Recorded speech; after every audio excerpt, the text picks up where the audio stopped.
Hasta el momento hemos charlado un poco sobre los marcos teóricos que se han construido a los fines de observar los desempeños o hacer descripciones de la situación en la que se encuentra o la tendencia que van a tener estos agroecosistemas.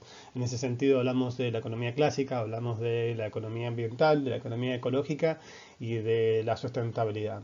Y respecto a este último punto, es que en estos últimos años, cuando digo estos últimos años, estoy haciendo referencia a 20, 30 años atrás, se han multiplicado las intenciones de volver este concepto principalmente abstracto en aspectos más concretos.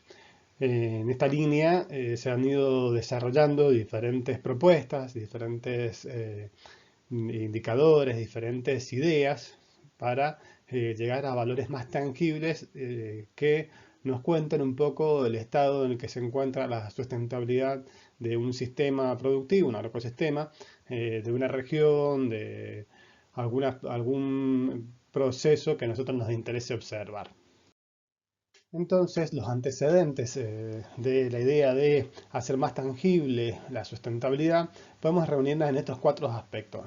En primera instancia, una reunión de indicadores, es decir, bueno, si queremos ver la sustentabilidad tenemos que ver qué es lo que vamos a observar, entonces podemos reunir indicadores. En segunda instancia, los índices de sustentabilidad, bueno, reunamos estos indicadores, los agregamos unos con otros y obtenemos índices. Otros son diciendo, bueno, no, pero en definitiva estos indicadores deberían responder a las dimensiones de análisis o a los atributos que nosotros queremos obtener. Entonces, primero consideremos estas dimensiones y a partir de estas dimensiones obtengamos los indicadores como otra forma de organizar estas variables o estos indicadores y finalmente los marcos de evaluación. Veamos un poco de qué se trató cada uno de estos, ¿no? Entonces, como les comentaba, a inicios de la idea de la sustentabilidad y en el propósito de lograrlo algo más tangible, distintos expertos, sobre todo, empezaron a formular cuáles eran los indicadores de sustentabilidad, cuál era aquella variable que iba a mostrar el estado, la tendencia o las respuestas a un proceso en términos de sustentabilidad, ¿sí? En ese sentido se fueron desarrollando varios indicadores que principalmente fueron ambientales, según por la misma problemática, por el mismo interés de la sostenibilidad. En segunda instancia fueron más bien económicos y en menor medida sociales e institucionales, ¿sí? ¿Qué pasa con estos indicadores? Por una parte es que estos indicadores si bien eran expertos, no estaban muy claros los criterios con los cuales se elegían. Por lo tanto, la legitimidad que tenían estos indicadores empezaron a ser discutibles y tampoco se indicaba cuáles eran los más relevantes y cuáles no eran. También de si estos indicadores eran aplicables a diversos contextos, que con el tiempo se fue demostrando de que no eran los mismos indicadores que se tenían que utilizar para distintos procesos ni para el mismo proceso en distintos lugares, ¿sí? Por lo tanto, estos indicadores, todas estas propuestas de indicadores empezaron un poco a resquebrajarse, ¿sí? A no ser tan tenidos en cuenta, ¿sí? Y a tratar de esbozar otras propuestas diferentes y que hablaran más un poco de la integración de estos indicadores, es decir, tratar de que estos indicadores que parecían como una reunión de indicadores desarticulados empezaran a tener una consistencia o una coherencia entre ellos. A modo de ejemplo de estos indicadores, de estas reuniones de indicadores, fueron algunos frecuentemente usados por la Comisión de Desarrollo Sostenible, ¿sí? Tales como tasa de desempleo, tasa de crecimiento per cápita, el PBI per cápita, uso de fertilizante, relación de especies amenazadas sobre otras especies nativas, emisión de gases de efecto invernadero, consumo de agua doméstica per cápita, consumo de energía, ¿sí? Como les decía, estos indicadores eran aplicados a distintos procesos, a distintas situaciones y tenían una mirada en principio más global, y sobre todo porque estos fueron desarrollados por la ONU, ¿sí? Pero con un fuerte sesgo hacia dos aspectos. Por una parte los elementos ecológicos y sobre todo los elementos económicos. Entonces, frente a las críticas acerca de los indicadores estos que se venían construyendo, de que estaban desarticulados entre sí, de que no había mucha legitimidad o que no habían categorías o aspectos conceptuales que los contuviesen y que le dieron una mejor forma o los contextualizaron de mejor modo, se construyeron estos índices de sustentabilidad. Los índices de sustentabilidad no se trata de otra cosa más que la agregación de los índices de los indicadores de sustentabilidad. Es decir, estos índices consisten en la sumatoria de distintos indicadores, ¿sí? A fin de obtener un solo valor, ¿sí? Indefectiblemente, la construcción de estos índices de sustentabilidad, si bien nos permitió articular unos con otros, un indicador con otro, la construcción de estos índices siguió siendo arbitraria, ¿sí? En cuanto a qué se elige, cómo se pondera o la forma en que se van agregando los indicadores, ¿sí? Y también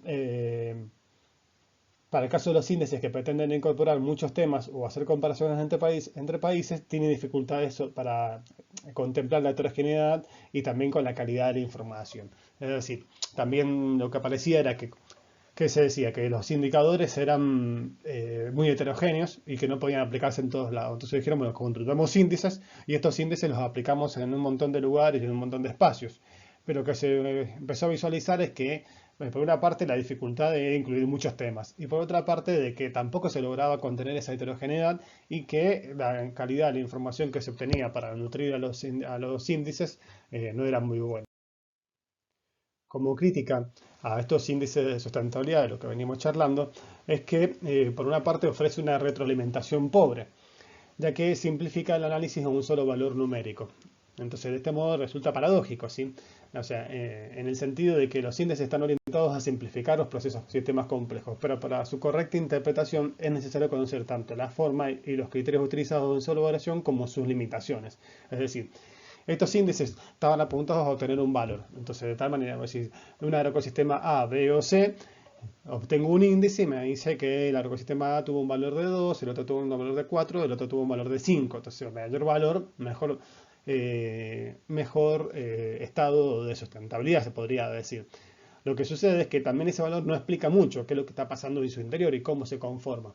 Y un poco ahí también está inserta la idea de la sustentabilidad débil y la sustentabilidad fuerte, acerca de cómo se están quizás sustituyendo unos capitales por otros en pos de mantener esos valores o esos índices en el mismo estado en el que se encontraban, ¿sí?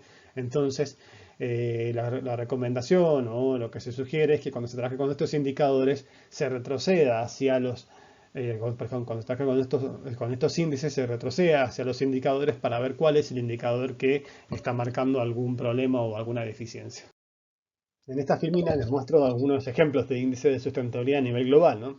Uno es la huella ecológica, la cual mide el consumo de los recursos naturales y lo compara con la capacidad natural de renovación de estos recursos, ¿sí? Esta huella ecológica, o la huella ecológica de un país, es la cantidad de área requerida para producir los alimentos e insumos necesarios, así como para absorber los desechos de su consumo de energía. Esta propuesta fue hecha por Weckernagel y colaboradores a mediados de los 90 y se ha utilizado como forma de evaluar la sustentabilidad ambiental de un país, ¿sí? Como se ve, acá no solamente son ecosistemas, sino que se está aplicando un índice a nivel país. Hay otro índice, que es el índice de ESI, que es el índice de sustentabilidad ambiental, que está ESI es por las siglas en inglés, elaborado por las universidades de Yale y Columbia e integra información de 76 variables clasificadas en 21 indicadores de sustentabilidad ambiental, por ejemplo, calidad de agua, calidad de aire, biodiversidad, y en definitiva todos se van agregando unos con otros y obtienen un determinado valor, ¿sí? Entonces, del paso de construir indicadores, yo le llamo a algunos iluminados o algunos especialistas, ¿sí? En la temática de sustentabilidad, que como les decía, parecían desarticulados, con baja cantidad de criterios, descontextualizados, sin un marco teórico contundente que los contuviese, ¿sí? Se pasó a los índices de sustentabilidad, en el sentido de poder ir agregando estas variables que se fuesen articulando unas con otras y alcanzar un valor que nos indicara medianamente el estado o la situación de los indicadores. Y por otra parte, para contener, finalmente, para contener la heterogeneidad en la que se aplicaban a estos, se empezaron a construir como una especie de marcos de evaluación de agroecosistemas. Estos marcos de evaluación de agroecosistemas lo que buscaban era, a través de distintos abordajes conceptuales, lograr un orden en el proceso de la construcción de los indicadores y de la evaluación de los agroecosistemas. Entonces, ¿qué son estos marcos de evaluación de ecosistemas?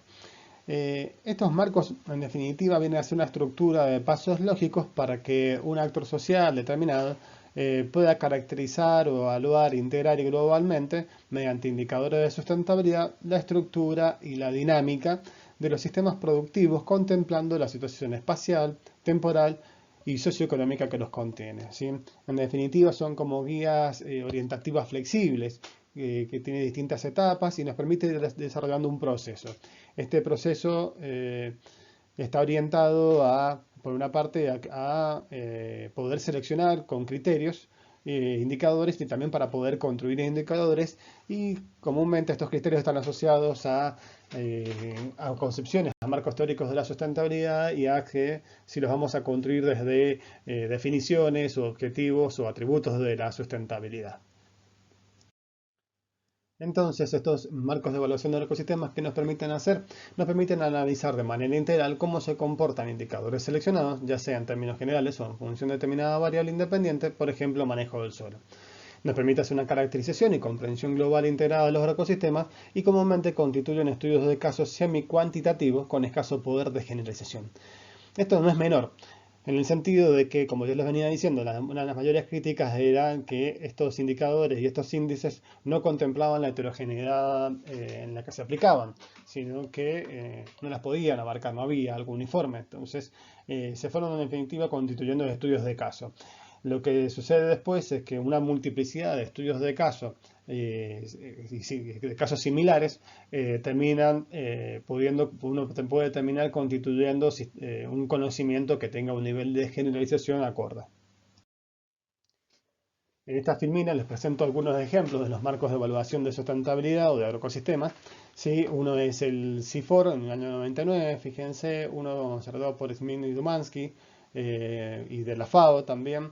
Otro se llama MAPS en el 97, uno del ICA, que es acá de América, en el 93, por el camino a Müller, uno que se llama Picaue, que es Mitchell, y sus colaboradores en el 99, y uno que es bastante conocido, que nosotros vamos a poner en práctica justamente en el trabajo práctico, es el MESMIS, que es el marco de evaluación de sustentabilidad de sistemas productivos, perdón, mediante indicadores de sustentabilidad. Más allá de lo que venimos charlando hasta el momento, o sea, más allá de los distintos marcos que están construidos, y hay un montón de autores que han construido muchos y se siguen construyendo marcos de evaluación de ecosistemas, todos tienen en común, como les decía, una secuencia de pasos que resultan lógicos, ¿sí? Como forma de tener en cuenta las consideraciones particulares del caso que se va a observar, que se va a atender, tener en cuenta la claridad en la definición de la pregunta, los objetivos de para qué se hace esa evaluación, ¿sí? Una guía para poder seleccionar y construir esos indicadores, ¿sí? Y también formas de presentar los resultados y obtener las conclusiones. En ese sentido, fíjense que todos lo que les presento en esta filmina es que todos los marcos, en definitiva, tienen como tres grandes partes. Una parte de definiciones, una parte de ejecución y una parte de conclusiones, ¿sí? En esta parte, la primera parte de definición, las he ido enumerando, pero fíjense, es definir la escala espacial, definir el propósito de evaluación, definir los objetivos de evaluación, definir la condición de posición de evaluador, y 5, definir el enfoque de la evaluación. Ya vamos a ir viendo cada uno de estos aspectos en detalle. La segunda etapa, que es la ejecución, incluye describir el agroecosistema, construir los indicadores, obtener los datos, estandarizarlos o ponderarlos, en caso de que sea necesario, lo consideremos oportuno, analizar los datos y representar gráficamente. Y finalmente, como conclusiones, es elaborar conclusiones generales, identificar puntos críticos y quizás elaborar propuestas. Entonces, el primer paso dentro de esta secuencia lógica para poder trabajar y que nos lleva a evaluar un agroecosistema, lo primero que tenemos que hacer es ver dónde lo vamos a hacer. O sea, vamos a tener que definir la escala, ¿sí? Para tener claridad cuáles son los límites, hasta dónde observo y por dónde no observo, ¿sí? Está claro que la definición de la escala del espacio va a responder a los intereses y al objetivo que nosotros estamos estudiando. En este sentido, claramente no va a haber acuerdo sobre cuál es el análisis que ofrece ventajas comparativas. No obstante, les puedo ir anticipando que la mayoría de los trabajos que hay dando vueltas son a nivel de escala predial y en menor medida a nivel de escala regional. Independientemente de la escala, uno no debe dejar de considerar los contextos espaciales o geográficos. Por ello, además de observar el propio, a nivel de estudio o a nivel propio del estudio, hay que ver qué es lo que está por debajo y qué es lo que está por encima en el nivel geográfico, ¿sí? A su vez, en este espacio, y antes de largarse a hacer súper estudios, hay que contemplar que para cada escala los indicadores utilizados van a ser diferentes según las dimensiones de análisis. Entonces lo que resulta es que a mayor escala de análisis, la complejidad de situaciones hace que los indicadores sean más complejos y eso se justifica por las interdependencias que van surgiendo. Bien, entonces ya tenemos la escala, ya tenemos el lugar donde vamos a hacerlo. Entonces, ahora tenemos que definir el propósito, es decir, el para qué. Vamos a tener que definir el objetivo, el qué es lo que vamos a hacer, ¿sí? Y luego definir las condiciones de quién va a ser el evaluador y la posición del mismo respecto al objeto de estudio, ¿sí? Entonces, dentro de los propósitos o el para qué, surgen distintas alternativas. Puede ser hacer un autodiagnóstico del agroecosistema, puede ser una herramienta de intervención técnica. Uno como técnico, como agrónomo, como ingeniero en recursos naturales puede utilizar esta herramienta para obtener una evaluación, una caracterización del agroecosistema. Puede ser como una experiencia de desarrollo rural, de extensión rural, es decir, podemos utilizarlo como una herramienta para objetivar una situación con un grupo de productores que estemos trabajando o con un grupo de personas que estén vinculadas a áreas protegidas, etc. Y también puede ser para investigación. Sí, muchas veces la investigación científica que utiliza estos marcos está asociada a la investigación-acción o de investigación participativa, que últimamente está teniendo mucho furor en el sentido de lograr otras formas, además de la científica, de validación de los conocimientos que se van alcanzando, ¿sí? El tercer paso sería el objetivo de la evaluación, es decir, ¿qué es lo que voy a hacer? ¿Voy a comparar? ¿Voy a autoevaluar? Voy a buscar tendencias? ¿Quiero ver trayectorias diferenciales entre un agroecosistema y otro? Acá está el qué, el para qué lo voy a hacer, el qué lo voy a hacer, ¿sí? Y después definir las condiciones del evaluador y la posición del mismo. Y esto está relacionado con los dos anteriores. Por una parte, hay que ver el nivel de rigurosidad. En el sentido de que si yo lo que quiero hacer es utilizarlo como una herramienta de intervención rural, ¿sí? Lo que yo estoy buscando es desencadenar un proceso de objetivación, que como procesos nunca son acabados, sino que se van haciendo como por capas y se van logrando ciertos consensos acerca de cuál es la problemática. Entonces, en ese caso, las condiciones del evaluador y la posición que tiene con respecto al mismo, ¿sí? Si es interno o es externo, no sería de tanta importancia. Pero a medida que nos acercamos quizás a utilizar esta herramienta como un elemento de investigación científica, claramente el evaluador tiene que tener la idoneidad, es decir, tiene que manejar los conceptos teóricos, tiene que comprender las variables, tiene que comprender cada una de las categorías que se van construyendo, debe tener una mirada holística, integral y sistémica respecto a lo que se está estudiando, ¿sí? El quinto paso, una vez que nosotros más o menos tenemos ya definido, ¿sí?, el dónde, el para qué, el qué y quiénes lo va a hacer, es definir el enfoque de la evaluación, ¿sí? Esto también se va a desprender un poco del qué, ¿sí?, del que si vamos a comparar, si vamos a evaluar, ¿sí? O sea, una evaluación intrínsecamente siempre tiene una idea de comparación, ¿sí? Lo que acá estamos tratando de mostrar en este gráfico es que si nosotros vamos a aplicarlo a un agroecosistema o a más de un agroecosistema, ¿sí? Entonces, si lo aplicamos a un agroecosistema, podemos verlo en forma sincrónica, es decir, en un momento, ¿sí? O podemos verlo en forma diacrónica, en más de un momento. Es decir, sincrónicos, vamos, le sacamos la foto, y diacrónica es vamos y sacamos fotos a lo largo del tiempo y construimos una película, ¿sí? Este mismo enfoque sincrónico y diacrónico también lo podemos aplicar para cuando observamos dos o más agroecosistemas, ¿sí? Fíjense sobre el lado derecho de la filmina, ustedes van a poder observar eso, ¿sí?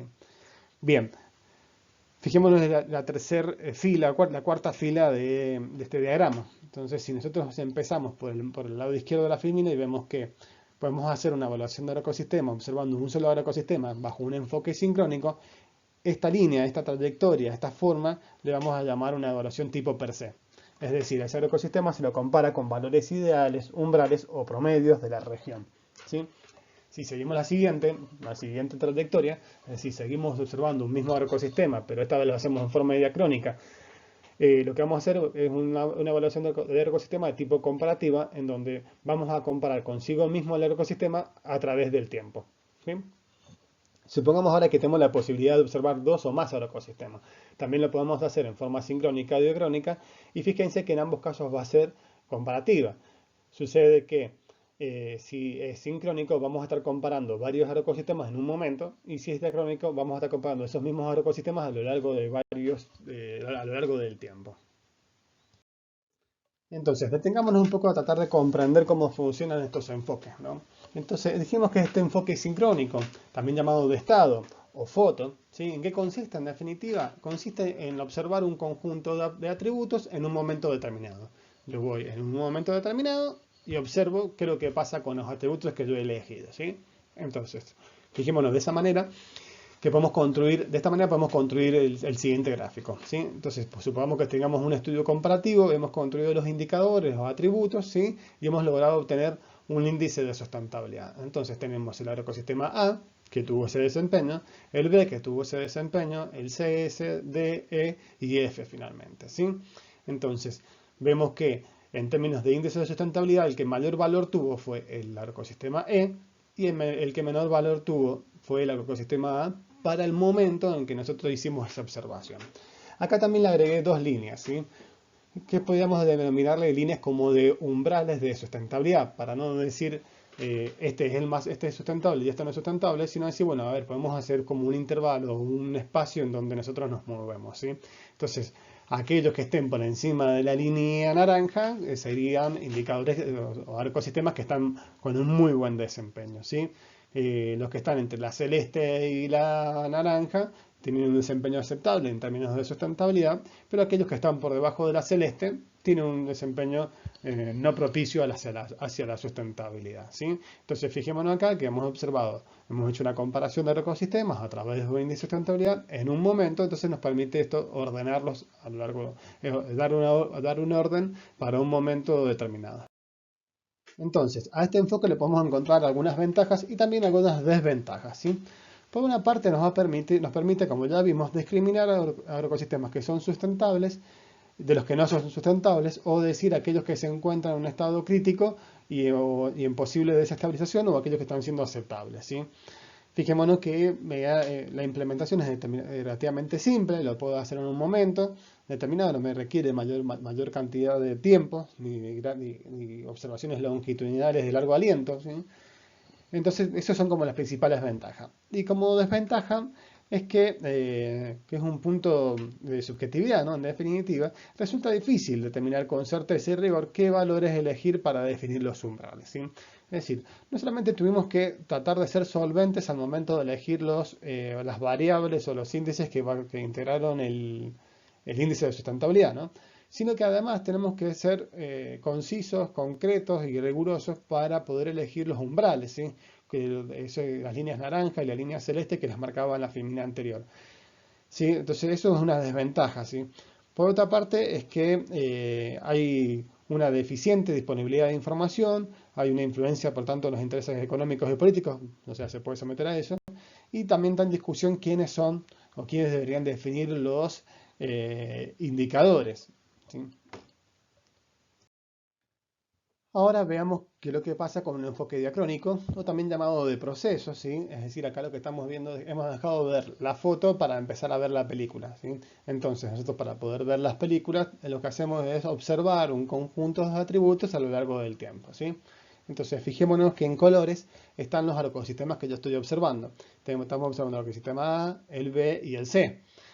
La línea, tenemos una línea de tiempo y una línea de sustentabilidad, ¿sí? En ordenada estamos sustentabilidad y en abscisa tenemos tiempo, ¿sí? Entonces fijémonos que para el tiempo 1, es decir, a nuestra izquierda, el que mejor tenía desempeño era el ecosistema B. En el tiempo 2 seguía el B y el A era el peor.